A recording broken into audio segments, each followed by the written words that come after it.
It's our seventh guest speaker to give us a message.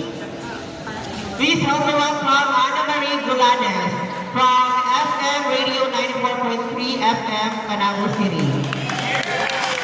Alright, maraming salamat mga ka-teamers, mga ka-gymers, mayong buntag. Sa atong organizers, rider clubs, solo riders, vloggers, meetingers, beneficiaries, sponsors, and guests. Ladies and gentlemen, mayong buntag sa tanan. First of all, magpasalamat po sa pag-imbita ka nako to be one of the speakers of this very significant event.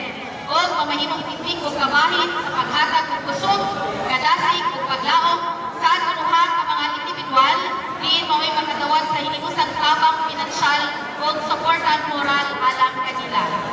Kausasab ang Dream Radio 94.3 Manapos City sa maong kalihukan, diin mapatibabaw ang pagpalalong sa kayuhan o kalampusan sa tumong o tigwa ni inihigayuna na mao'y ipiling sa kahigayunan nga mamahimong tunahay o matuman ang tibuha nga makatabang sa mga nanginahanglan. Labi na sa mga beneficiary ng atong halaran o gasahan karon.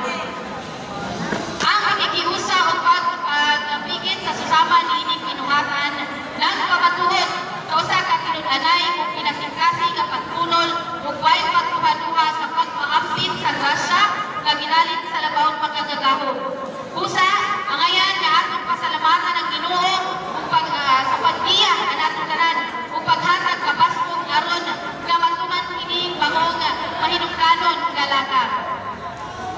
Ang panagiusa sa pagtabang usa ka tibayihan nga kita adunay pinasahi nga kinaiya sa paghatag sa mga naginahanglan nga walay